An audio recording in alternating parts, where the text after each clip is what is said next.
trabalhando, apoiando o governo em todas as ações que a gente iniciou lá atrás como secretário. Estou deixando a pasta estruturada, recebi uma secretaria nova, que não existia nada.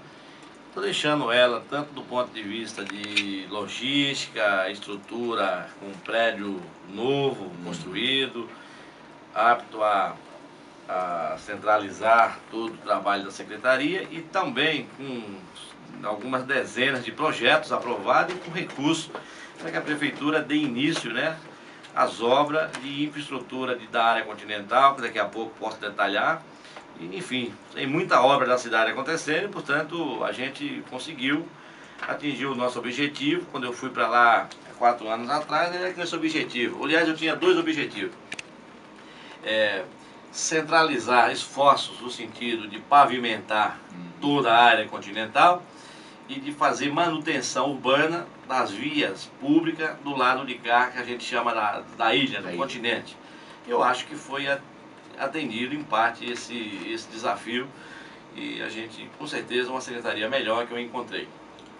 Você deixa a secretaria hoje por força da lei eleitoral que não permite, que você continue como secretário, porque é um cargo executivo, e aí você vai para, claro, disputar a reeleição. Eu estou discutindo com a Dilson aqui, já começam as movimentações, não só, mas também o calendário eleitoral já está em vigor.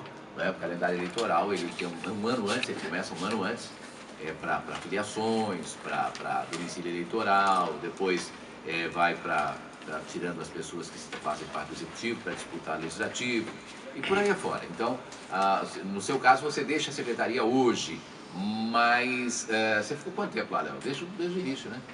Do início, do governo Técio, né? Do governo do Técio. Eu fiquei exatamente 3 anos, 3 anos. Nesse segundo mandato, né? Segundo mandato. Nesse segundo mandato. No outro mandato era uma outra secretaria, né? No outro mandato também fiquei lá por volta de 3 anos, também no governo, então, do prefeito Márcio Franco. Mas era uma outra secretaria, o mesmo espaço, mas a secretaria chamada era CA, que era a administração regional, né? Hoje ela tem uma outra, essa secretaria sua hoje tem uma outra função, né? A função dela é desenvolver a cidade, manutenção da cidade. E os asfaltos que estão sendo feitos, Léo? A recapeamento que você está fazendo? Diversas ruas, né? Ontem nós tivemos aí, até o pessoal falando, nossa, transtorno, não dá para passar aqui na linha vermelha, você está fazendo a linha vermelha, né? Que é um pedaço importante, né? Nós acabamos de concluir a Antônio Emerick, que é uma via importante, acabamos de fazer todo o centro da cidade, estamos agora na linha amarela e da Frei Gaspar da Cidade Náutica. Está previsto a Avenida Quarentenário da área continental, do bairro do Quarentenário, deputado Ulisses Guimarães, do Jardim Rio Branco, José Singe, do Maitá, Avenida Marginal da Greba 2, enfim, há diversas avenidas, há diversas ruas para ser pavimentadas e mais de 120 ruas da área continental. Tá certo.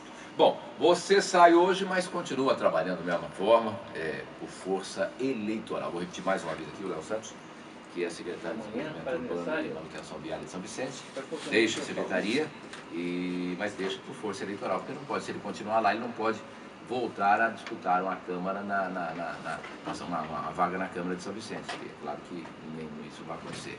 Já, como eu perguntei para o Adilson, para perguntar, São Vicente também já começa a movimentação política, né, não? Sim, é natural agora, bebê. Evidentemente que as pessoas que já disputou algum pleito, talvez consiga compreender mais, talvez tenha menos desespero, no sentido de, em questão eleitoral, a legislação é bastante severa e bem objetiva, e, portanto, há prazos para tudo, né? A gente começa no início do ano, o que pode, o que não pode, então a gente vai queimando etapa, né? As pessoas antecipam, tem pessoas que acham que já tem que sair da rua fazendo campanha, pintando o muro, pedindo voto. De verdade, o período agora, passou um período, aquele período que você tem um prazo para se filiar a um partido, que é um ano antes. Queimou essa etapa. Essa etapa agora é uma etapa que o eleitor, a questão eleitoral, o título de eleitor, onde o cidadão tem um período para legalizar o seu título, para tirar título isso vai até o mês de abril, né? Final do mês de abril, né? Exatamente. A transferência eleitoral e tirar título Teve a diferença. Já dá tempo. Já dá tempo, né? Então, esse período. Agora os partidos tal já tem a sua chapa montada. Agora começa uma etapa das discussões partidárias, das coligações, de aliança. Enfim, os partidos vão se preparar para fazer as convenções, aonde existe mais candidato que legenda, ou no caso do executivo você possa ter mais que um candidato dentro do partido pleiteando a mesma coisa, e aí o partido evidentemente que vai ter uma estratégia, se vai fazer prévia, se vai decidir dentro do diretório, se vai decidir dentro de uma convenção aberta, enfim, o período agora é para isso. E aí até o prazo que você de fato o partido decida a sua chapa, quem é seus candidatos, informe a Justiça Eleitoral, então a Justiça Eleitoral homologa as candidaturas, daí para frente sim, passa a ter candidato, né? Então essas etapas tem que ser queimadas uma a uma, não adianta você tentar antecipar porque vai não contempla a lei, né? Deixa eu ver, o Adilson, você não teve nenhuma experiência como executivo, né? Não. No seu mandato, né? Não, tive. Teve? Muito rapidamente no Guarujá. Mas não como secretário adjunto da pasta de cultura, mas isso alguns anos atrás. Mas processo muito rápido. E lá, acho que 9 meses, 10 meses na época, na gestão do prefeito Farid. No Farid. Mas o Léo, você gostou dessa sua experiência? Você gosta mais do executivo? Não é que gosta mais. Você se sente bem no executivo, né, Léo? São coisas diferentes. Eu posso recomendar. Eu posso recomendar duas coisas aqui, com certeza, sem medo de errar. Para qualquer munícipe que queira se filiar a um partido e que tenha a intenção de disputar o executivo, eu recomendo que deva passar antes pelo legislativo. Para aprender, porque a democracia é uma coisa linda, mas ela precisa ser bem compreendida e a democracia atualmente tem o seu jogo natural das coisas. Então, quem passa pelo legislativo consegue ter muito mais desenvoltura, muito mais facilidade no executivo. E compreensão também, né? E compreensão. E recomendo que qualquer vereador eleito, se tiver a oportunidade de ir uma única vez na sua vida no executivo, deve ir, porque isso vai enriquecer muito a sua conduta e o seu papel dentro do legislativo. E também vai compreender melhor o executivo. Então, hoje, às vezes, há muita incompreensão do executivo com o legislativo ou vice-versa. Mas quando o vereador conhece os dois lados, ele com certeza consegue tomar suas decisões com muito mais tranquilidade e com muito mais acerto. Bom, mas você fica muito à vontade no executivo, né? Eu sinto isso, eu conheço você bem, eu conheço o Léo há muitos anos. Eu vejo que o Léo tem uma tranquilidade muito grande no executivo. Ele tem domínio, né? Ele gosta disso. É aquele negócio do gosto de realizar? É isso? As duas coisas é importante. É porque, de verdade, a população ainda tem uma confusão, talvez pela proximidade das coisas, da diferença do qual é o papel do legislador para quem está executando lá da outra ponta, do outro lado que é a prefeitura. De verdade, cabe ao vereador algumas coisas estabelecidas pela Constituição. Ou seja, qual é o papel do vereador? O papel do vereador ele é uma coisa objetiva. O papel do vereador é fiscalizar o ato do Poder Executivo, a responsabilidade de fazer as leis da cidade, fiscalizar se as leis estão sendo cumpridas, fazer propositura, propor, enfim, esse é um dos papéis do legislativo.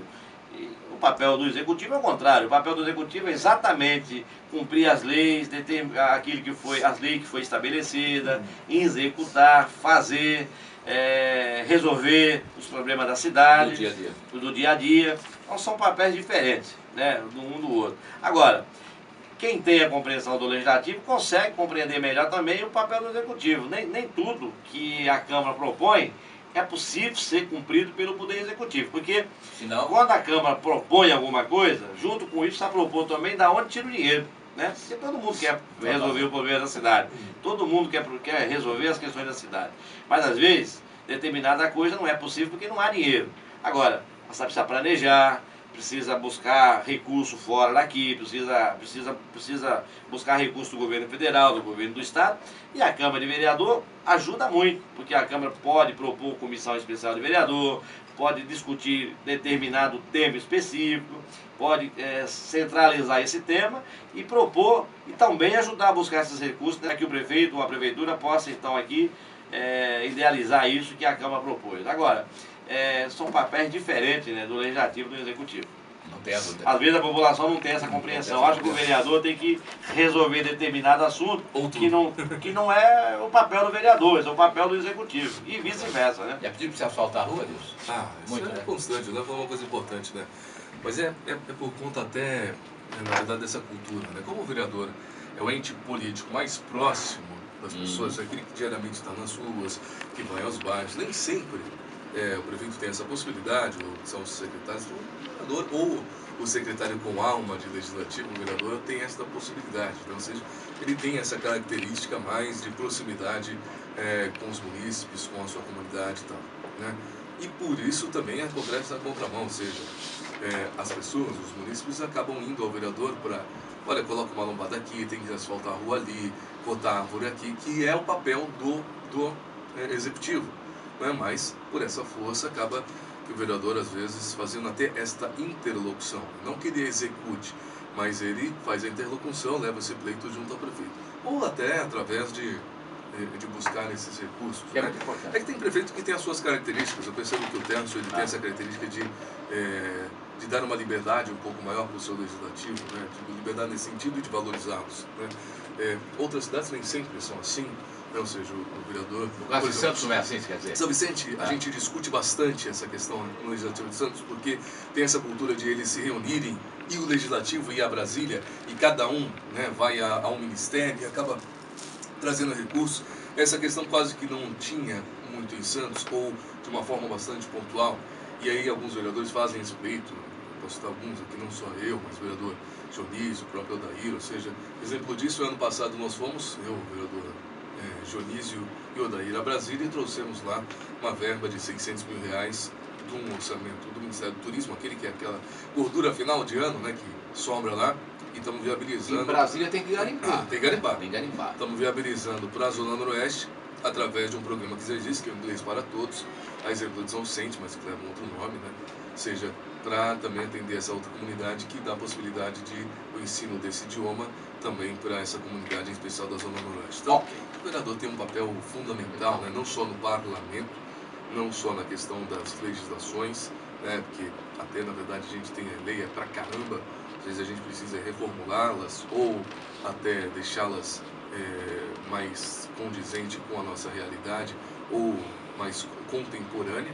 E mais do que isso, né, com um papel fiscalizador que é de suma importância. Não, né? Eu falava de pavimentação, lembrei de um fato bem importante, que aqui em Santos também estamos passando por um processo de pavimentação que acontece de tempos em tempos, né? E é um orçamento bastante razoável, né? Que é o segundo maior contrato, da ordem de quase 52 milhões de reais. E numa das ações, a gente, enquanto fiscalizador, aí não é como executor, né, numa ação de fiscalizador, conseguimos fazer com que um dos lotes, que foi dividido em 3 lotes, sofresse uma redução de R$1 milhão. Ou seja, era 16 milhões de reais, a empresa já ganhadora, né? Brigamos na Justiça, fomos ao Ministério Público, uma ação conjunta entre o Poder Legislativo e o Ministério Público, e nesse contrato foi obrigado a isso já licitado, homologado e adjudicado, né, que baixa. Então, você vê que também tem um papel importante o legislador quando ele também cumpre esse papel do órgão fiscalizador, né? E aí a gente tem significativas também reduções no erário municipal. Deixa eu só fazer um intervalo aqui, faturar um pouquinho. Eu estou com hoje, então, vereadores Santos, do Adilson Júnior, e vereador em São Vicente, Léo Santos, também secretário de Desenvolvimento Urbano e de Manutenção Viária do município. Volte lá. Além das 47 toneladas, né, módulos decorativos de latão, com o símbolo do Alegra Centro furtados das calçadas do bairro, usuários de drogas e vândalos estão retirando do entorno da rua 15 de novembro todo tipo de material que possa ser vendido ou trocado por entorpecentes. Nada escapa, tampões de ferro, né, de companhias de energia elétrica e telefonia, adornos de ferro que compõem os postes que imitam os modelos utilizados no século XX, né, no início, e até cabos de energia elétrica somem dos alugadouros públicos. estimativa da Secretaria de Infraestrutura apontam gastos de aproximadamente R$400 mil para reparar danos causados por vandalismo. Isso vai de pichações, reposição de grelhas, cabos de energia, lustre, lâmpada, tampões, vai tudo. Eu vejo que acho que não é só de Santos, mas queria que você falasse de Santos, Adilson. Esse é um problema, aliás, são vários problemas, né, que desencadeiam cada vez mais e acentuam esses prejuízos, né? Primeiro pelo vandalismo mesmo, ou seja, a destruição dos próprios municipais, por si só, não só de pichações, de destruição de postes, e aí tem algo ligado agora na questão da drogadição, né? Ou seja, somente esse lance do bendito do crack, que é um problema de saúde, né, mental, psicológica, psíquica, tudo. E aí se tem essa possibilidade, ou seja, da venda para se ter. O cara perde a cabeça, realmente rouba tudo. Esse do centro histórico, na verdade são aquelas tampas de bueiro, que são bastante pesadas, não sei que material que é aquilo, mas eles vendem aquilo no ferro velho, certo? E tem muito dinheiro com isso. O do centro histórico se acentuou, porque eram os tampões especiais, não eram só os comuns, né? Mas, na verdade, eles tinham o logo da prefeitura, o logo do centro histórico, que se torna muito mais caro, né? Se gastou muito para fazer aquilo e está sendo roubado. Mas vamos além, né? Até fios de cobres dos postes estão sendo roubados. Semana passada, até um ouvinte aqui nosso, aí de Deus no Bondinho, ligou, olha, eu não tenho mais luz aqui na praça, tem mais luz aqui na rua. Aí acionei a regional para que, da Zona Noroeste, lá perto do Wagner, para que tão logo fosse feito o serviço. Imaginaram que era queima das lâmpadas, alguma coisa nesse sentido. Não, a fiação inteira que liga, né, do poste até, foi roubada, porque é de cobre. Então você vê até que ponto isso pode chegar. E eu estou falando de um fato só isolado, né? Imagina isso multiplicado por dezenas ou centenas de ações diárias que acontecem. E gera um prejuízo enorme. Você imagina, R$400 mil por ano, dá para quase fazer uma UBS, que é o custo, mais ou menos, de uma UBS para ser montada, né? Uma unidade básica de saúde. É muito dinheiro. Para ser jogado. Para ser jogado. É bastante complicado. E aí a gente tem, aliado a isso, a falta de estrutura, até pelos próprios municipais, da presença de uma guarda municipal, né? Ou seja, a gente tem mais próprios do que guardas municipais na ativa, né? Ou de fato na guarda municipal. Então você tem quantas e quantas UBS, escolas que não têm a guarnição, né? Então isso se acentuou bastante. E também o vandalismo público, né? Aquela questão na rua mesmo, que acaba a depredações, as pichações, que é bastante complicado, né? Então é de fato lamentável, tem que se ter outras medidas. Uma delas, por exemplo, das de bueiro, é não ser mais daquele de ferro, eu acho que é ferro, né? Se ser totalmente ferro e passar para de concreto, né? Pelo menos essa venda já é. Não sei se isso é eliminado. Léo, lá em São Vicente você tem esse problema também, de vandalismo? São Vicente não é diferente da Baixada Santista. Evidentemente que essa questão do vandalismo, essa questão é uma coisa muito cara para o munícipe, cidade às vezes com muita dificuldade para realizar aquilo que deveria ser realizado e muitas vezes tem que realizar alguma coisa que já foi feito. Refazer. Seja, às vezes você reforma uma praça, uma quadra de esporte e algum tempo depois você percebe... Esse é o maior problema que você vê. Você percebe que essa praça já foi os bancos quebrados, a quadra já foi os alambrados destruídos. E essa questão, por exemplo, dos tampões de ferro, a gente vem já há algum tempo substituindo exatamente pela grelha de concreto. Não é igual, evidentemente, né? A resistência é inferior, mas foi uma das saídas que a gente achou. Agora eu acho que falta, por exemplo, dessa questão do cobre, do fio, desses equipamentos, que é o caso de Santos, esses tampões, que a gente chama, por exemplo, lá em São Vicente, tampões de ferro, todos eles vêm com logotipo ou da prefeitura ou da Sabesp. Falta também um pouco de fiscalização dos estabelecimentos que compram esse tipo de coisa. O receptor disso aí, né? Deveria ter por parte também da Polícia Civil uma investigação no sentido de estar punindo também esses comerciantes. E de verdade o comerciante sabe que um tampão de ferro que tem o logotipo da prefeitura é algo que não deveria nem aceitar, né? Não deveria nem aceitar. Deveria ser preso, né? De verdade deveria ser preso e ter um estabelecimento fechado. Então esse é o grande problema do Brasil. O problema do Brasil existe o ladrão porque existe o comprador. Existe o agora, corrupto, mas porque tem o corruptor. Exatamente. Agora, se você não consegue proibir isso, o resto é enxugar gelo, né? De verdade que essa questão da droga hoje ficou muito liberal, essa questão do crack, há uma destruição em massa da população. E as pessoas que se aviciam nisso precisam fazer dinheiro para conseguir manter seu vida. E esse equipamento público passa a ser o alvo, evidentemente. Me parece que o caso de Santos é mais grave que o caso de São Vicente. São Vicente parece que vocês não têm tanto vandalismo por essa coisa do crack. Porque aqui tem algumas cracolândias em Santos, né? São Vicente também não é diferente. Também tem você pode não ter determinado tipo local, mas você tem outros. A gente tem em São Vicente uma incidência de roubo de creche altíssima, por exemplo. Não deixa de ser vandalismo, que as pessoas entram, destroem, quebram. E tudo isso tem que ser reposto. Eu entendi o que você está... Eu só acho que Santos tem locais, né? Que chamam-se de Cracolândia, que você aproxima daquilo que tem em São Paulo. É porque São Vicente não tem, São Vicente não tem. Mas é porque Santos tem alguns pontos mais históricos, você tem algumas coisas, vamos dizer, materiais muito... que hoje já não se fabrica mais, tipo essas placas que estão roubando em Santos. Muitas delas são de cromo, são de bronze. Hoje, por exemplo, quando se substitui, você põe um material... Ou seja, hoje, por exemplo, esses tampões de ferro é material fundido, ou seja, não tem valor agregado, por exemplo, comercial, ou seja, não é ferro, né? Portanto, não tem valor dos ferros velhos, por exemplo. Mas falar uma coisa importante, essa questão da fiscalização, os ferros velhos, em especial porque eles têm que, como aqui não tem função, né? Ou seja, a coisa não é rápida, tem que acumular um certo... É muito fácil de fazer. Vai lá e começa nos legais e nos...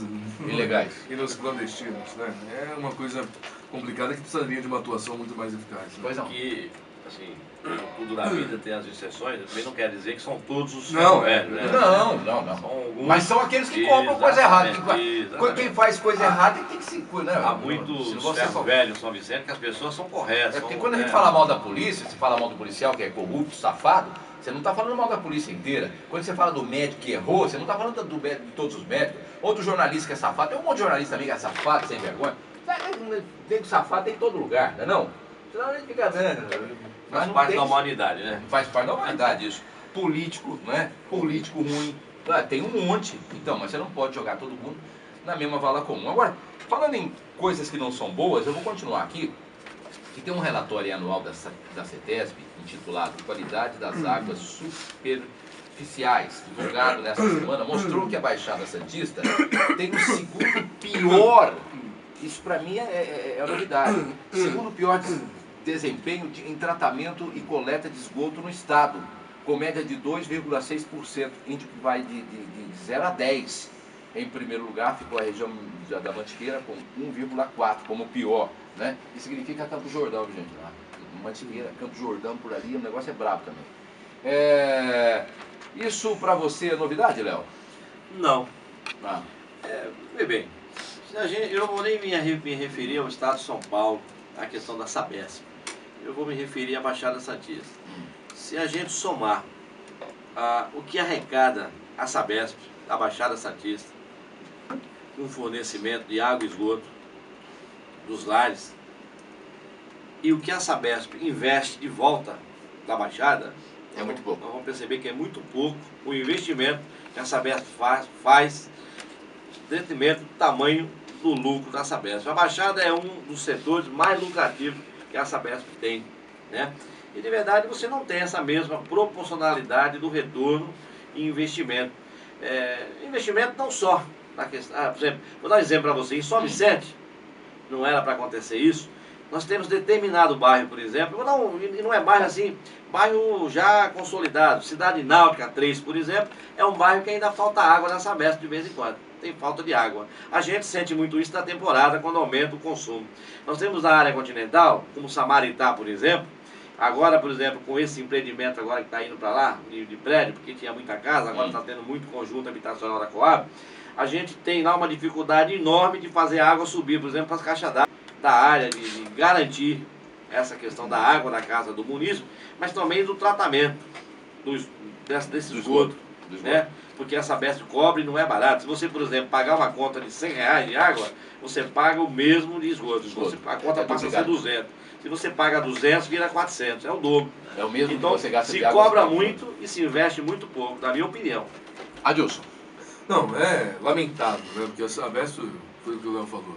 Aí vem com esse programa Andalim, olha, estamos investindo não sei quantos milhões. Eles esquecem de dizer que boa parte desse dinheiro não é o que o contribuinte pagou, como o Léo disse, é do governo federal, porque o Onda Limpa é PAC. Né? Boa parte dele é dinheiro oriundo do governo federal. Então não é aquele que o contribuinte pagou caro pra caramba na sua conta, né? E aí, a gente entra nessa questão da balneabilidade das praias, que tem tudo a ver com o tratamento da coleta de esgoto aqui da Baixada Santista. É uma realidade de hoje.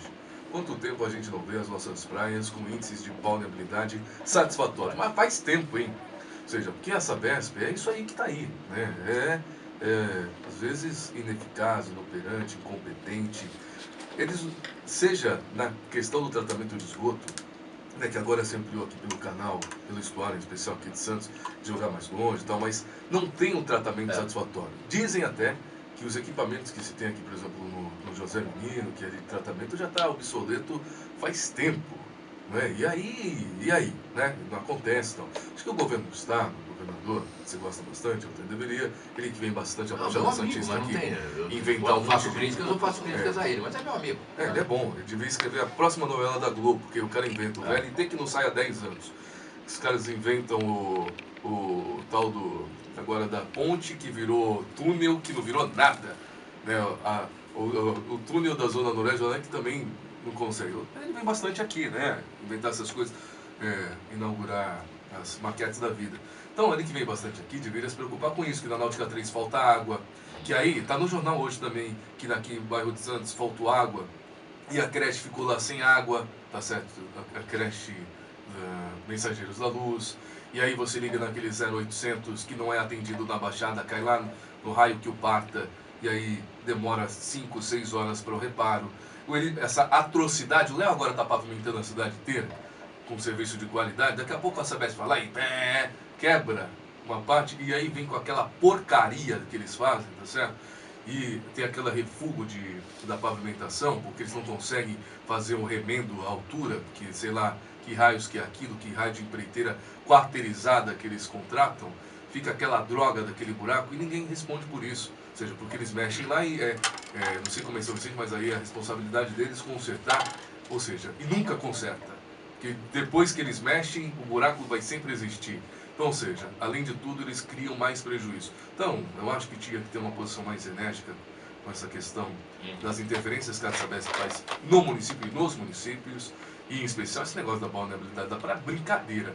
Esse é um dos atrativos da Baixada Santista, que vende a Baixada Santista, não só pela questão do turismo, e a gente não consegue, quiçá, oferecer uma praia balneável.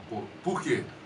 Porque aquela que tem que fazer o seu tratamento de esgoto, que cobra por isso, não faz sua lição de casa. Então, tá na hora, né? Bom, vê como esse programa é democrático? O rapaz veio aqui do PT, ele fala que o governador é meu amigo, me complica aqui, me deixa numa situação difícil. É mesmo? Não, vai que você gosto muito dele. Você gosta dele. Eu gosto. Tem muita gente que gosta. É um cara legal. Ele deve ser bacana. Eu conheci o Geraldo nos 500 anos do Brasil. Nós ficamos conhecendo assim no ano 2000, pra você ter uma ideia. Mas você fica em toda a liberdade aqui. Eu levanto a bola para você bater. Não levanta a bola. Não, uma besteira, você pode falar. Lá em São Vicente, por exemplo, a gente deu uma endurecida na questão da legislação, porque era muito solta a lei, né? A lei não disciplinava. Ou seja, a gente alterou e agora eu estou voltando para a Câmara, eu vou endurecer mais um pouco, porque a gente está indo com a prática de ter convivido com a Sabesp da cidade, exatamente desse assunto que o Adilson falou, da questão dos concertos, dos buracos. Então a legislação, por exemplo, para concessionária é uma lei razoável, ou seja, hoje lá em São Vicente, qualquer empresa concessionária, não só Sabesp, Telefônica, Comgás, ao executar, por exemplo, obra em qualquer via da cidade, se mexer, deve reconstruir igualmente, deve repavimentar igual, ou seja, se fizer um corte da rua, não faz o remendo só daquele corte que foi feito, tem que recapear por igual o trecho que foi executada a obra. Mas ainda não há um aperto, por exemplo, para essa questão da ligação de água. Ou seja, como a Baixada está crescendo e a cidade está crescendo, você não pode... Vou dar um exemplo, por exemplo. Eles vão agora estar fazendo um prédio novo no cruzamento ali vou dando como exemplo, da Benjamin Constant com a 15 de novembro, onde era o Beira-Mar. Evidentemente, depois daquele prédio pronto, vai ter que pedir ligação de água. Então eles vão executar água. Então, eles vão na rua, faz aquele buraco para fazer a ligação da rede para abastecer o prédio. A execução desse buraco é de péssima qualidade. Porque eles contratam umas gatinhas aí, umas empreiteiras, que os caras não tem nem ferramenta. Os caras fazem o buraco na picareta. Então a lei tem que disciplinar que esse buraco deve usar, por exemplo, troca de solo, tem que por exemplo, usar o pé de carneiro para fazer a compactação, tem que pôr bica corrida, tem que pôr a camada de asfalto quente e passar o rolo para compactar. Senão não adianta, senão vai ficar... Uma lei não disciplina isso, ele contrata lá uma empresazinha qualquer, o cara vai lá, executa, depois põe a terra dentro, bate de volta o negócio lá. Joga o piso. Uma semana depois aquilo começa a afundar, porque começa a compactar o solo e aquilo vai cedendo. E aí, se não cobrar, esquece. Vira manutenção da prefeitura depois, com o tempo. Então a gente pretende dar uma estudada no sentido de dar uma modificada na lei, né? Ok. Fazer um intervalo e eu volto já com os vereadores aqui. O Adilson Júnior, vereador do PT aqui de Santos, bate pra rua, bateu no Geraldo Alckmin, bateu em mim, agora bate em todo mundo. Os caras batem em todo mundo. Não. E o Léo Santos, que é vereador do PSB, né? E secretário de Desenvolvimento Urbano e Manutenção Viária de São Vicente. Volto já. Desenvolvimento Urbano e Manutenção Viária de São Vicente. Volta pra Câmara, até por força da lei eleitoral. E um apanhado geral. Você quer fazer algum apanhado geral, né? Não sei. Olha, Thaí, eu estou voltando para a Câmara, mas estou voltando assim, feliz, porque, não que a Câmara seja destreza, né?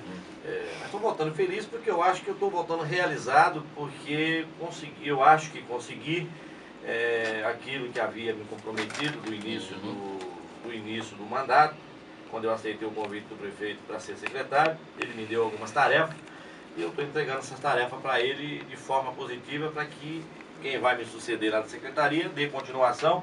Mas a parte mais difícil eu estou deixando pronto. Eu estou deixando, por exemplo, lá da SEDU, prontinho, aprovado, já com ordem de serviço, cerca do investimento de 21 milhões na área de infraestrutura. Vamos pavimentar diversas ruas, diversos anel viários da cidade, como eu mencionei agora há pouco. Estamos fazendo hoje, por exemplo, Frei Gaspar e Linha Vermelha, e nós estamos aplicando lá o DAD 2011, 2009, e, portanto, terá 21 milhões de investimento dessa área de repavimentação. Que é um dinheiro, dinheiro do Ministério da Secretaria do Turismo, mas investimento conhecido como DAD, aquele fundo das instâncias, né? Portanto, São Vicente tem um investimento de 21 milhões. Por parte do governo federal, nós estamos deixando da área de infraestrutura, por exemplo, da área de pavimentação em diversos bairros, como Quarentenário, Ponte Nova, Rio Negro, Greba 2, Parque Continental e Samaritá, Vila M, Nova São Vicente. Nós estamos deixando investimento da ordem de 26 milhões, também já autorizado. A empresa deve começar nos próximos dias. Nós estamos a nível de ministério, mas eu acho que já está quase tudo certo. Diria que 90% está positivo, que é investimento da área de risco, da área de defesa civil, da ordem de 6 milhões de reais em diversos morros da cidade, como Saturnino de Brito, Ilha Pochá, Itararé e Morros do Barbosa. E estamos deixando da área da cultura, da Praça Parque do governo federal, investimento da ordem de 2 milhões, que será construído um centro cultural do bairro do Maitá, da Praça 58, lá do terminal entre o Mangue Seco e o Maitá, uma grande praça que tem lá, um terreno, né, de verdade, e que será utilizado para fazer exatamente esse empreendimento. Ou seja, nós estamos falando aqui de quase 46 milhões de investimento na área de infraestrutura, projeto esse tocado pela Secretaria SEDU. Nós assumimos a secretaria que não existia e estamos entregando hoje para o sucessor investimento da ordem de 41 milhões. Dinheiro captado do governo do estado e do governo federal. Não há investimento municipal, a não ser as contrapartidas. Isso que eu ia perguntar para você. Todos esses investimentos estão tocados pela sua secretaria, isso? Todo esse investimento. E não tem dinheiro do município aí? A não ser as contrapartidas, que é obrigatória, que são contrapartidas pequenas, perto do montante que a gente está aqui falando. Na realidade, falando em 41 milhões, então. Nós estamos falando mais. Nós estamos falando aqui, por exemplo, de 26 milhões da área de infraestrutura. Nós estamos falando aqui de 6 milhões da área de risco.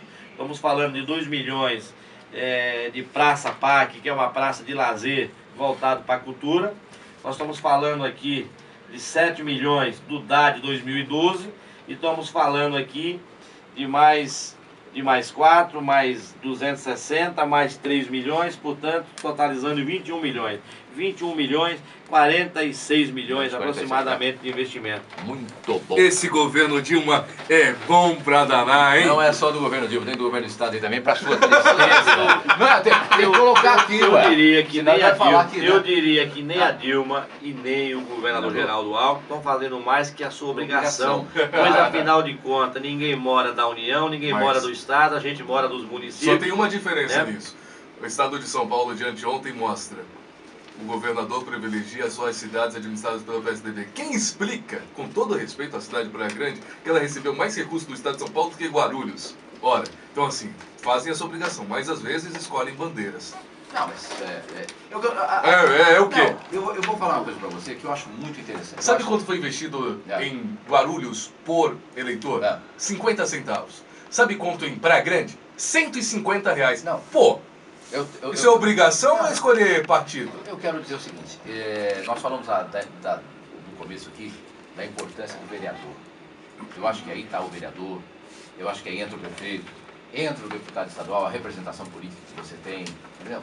Tudo isso é de uma importância E depois muito da eleição, grande as para o bandeiras Estado. partidárias acabam. Não, mas tem que acabar mesmo. Lógico. Tem que acabar. Por isso Tem que eu buscar diria, o amor, olha só, interesse e comum. claro que na ponta, não é puxando, mas você tem que ter não só um bom executor, mas uma equipe boa para fazer projeto. Porque tem prefeitura que perde... Sim, perde dinheiro por causa de convênio projeto, aí não é não tem brincadeira. projeto. Porque não Será tem que é projeto. fácil receber 300, olha, 300 mil para isso, 300 para outro? Que é muito dinheiro.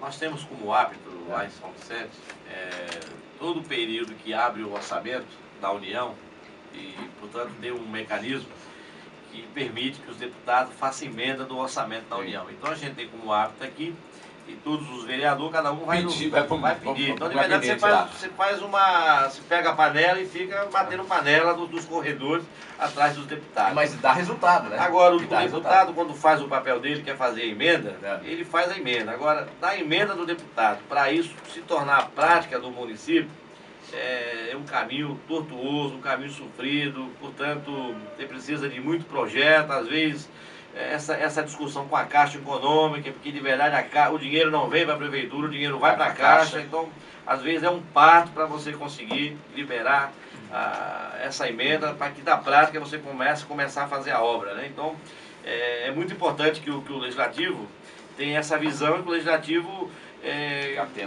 grite, porque de verdade a Câmara é a caixa de ressonância do povo, né? O povo, de verdade, a Câmara é culpada por tudo. Então, a Câmara tem sempre que estar ouvindo as pessoas. Então, quando o povo, quando o morador se sente prejudicado, ele, como o Adilson colocou, às vezes ele não consegue falar com o prefeito toda hora, ele não consegue falar às vezes com o secretário. Mas na Câmara de Vereador ele consegue, porque ele vai lá no dia de sessão e espera o cara ou na rua, porta da sala dele ou da própria rua, né? Ou da padaria tomando um café, ou do mercado, ou da feira, enfim. Então, de maneira que a Câmara é a caixa de ressonância e de maneira que a gente tem que estar sempre adentro e reivindicando aquilo que é direito de verdade do povo, direito do cidadão, né? E cabe aos governos federal, estadual e municipal fazer essas coisas ficar mais tranquilas, quase como se fosse uma coisa automática, deveria ser, não é. Se a gente não gritar, a gente não consegue às vezes buscar o recurso. Verdade. E cabe também aos nossos deputados, né? Infelizmente, na Baixada Santista perdeu muita representatividade nesse sentido. Né? É inadmissível que nós tenhamos hoje uma única deputada estadual, que é a deputada Thelma, não é representativa, mas aqui é a única mesmo, até porque teve outro deputado eleito também, basicamente pela Baixada, que é o Paulo Alexandre Barbosa, mas assumindo uma secretaria, né? Ou seja, isso o Estado, e os dois federais, que é o Beto Mansur e o deputado Márcio, que está licenciado, ou seja, mas é ainda um número muito pequeno, já visto a importância política da Baixada Santista. Né? E se a gente somar a quantidade de votos que tem a Baixada, a quantidade de votos que tiveram os candidatos daqui, a gente vai perceber que é superior o número de votos de pessoas de fora que veio buscar o voto aqui. Portanto, nada mais justo que a gente, em cima desse mapeamento de cada deputado, dos votos que teve da Baixada, que a gente possa cobrar esse deputado proporcional, pelo menos, aos votos que ele teve aqui. Ele teve aqui 2.000 votos, ele proporcionalmente ele deve ajudar a cidade, pelo menos porque ele buscou voto aqui também. Tirou voto, talvez, de gente daqui que poderia ter sido eleito, e não foi porque esses votos migrou para fora daqui. Claro que isso, você disse uma coisa importante. E tem muitos desses deputados mesmo que não são nascidos ou moram aqui, acabam também contribuindo bastante, né? A gente teria aqui vários para citar. Mas também há aqueles que vêm aqui só no período eleitoral, né? E depois, tchau, tchau, um abraço, felicidades, tudo de bom. Mas tem muitos que continuam aqui. Mas eu fico feliz com essas intervenções lá em São Vicente, sabe? Eu tenho um carinho muito grande por São Vicente, primeiro porque eu nasci em São Vicente. E minha família é de São Vicente, né? Minha família não só por parte de mãe, mas por parte de pai também é de São Vicente. Meu pai, ali próximo do Carrefour, ali Independência, Vila Melo. Da Vila Melo, ali e tal, e minhas tias, parte de mãe, né, moram na Vila Margarida. Então, passei boa parte da minha infância na cidade de São Vicente. Então, essas intervenções nos alegram bastante pelo carinho que a gente tem pela cidade, né, e por toda a história da nossa família e da geração que a gente tem. Então, ficamos muito felizes. Então, quero agradecer. Léo, muito obrigado pela sua participação mais uma vez aqui no programa. E você que está deixando a secretaria vai deixar em boas mãos, assim, com certeza. E está bem encaminhado, né? Mas quando você volta para a Câmara, vai continuar trabalhando normalmente. Eu que agradeço, Altair, obrigado à Rádio Cultura, obrigado ao Altair de Marcos, ao vereador Adilson, é um prazer enorme estar aqui. Vamos continuar trabalhando, não há muita diferença para quem quer trabalhar, do Executivo ou da Câmara, né? Muda-se as funções, mas o trabalho acaba sendo o mesmo. Tem trabalho para todo mundo, né? Não tem trabalho para todo mundo. Não tem trabalho. Às vezes falta gente para trabalhar, mas tem trabalho para todo mundo. O que não falta é trabalho. Adilson, um abraço também.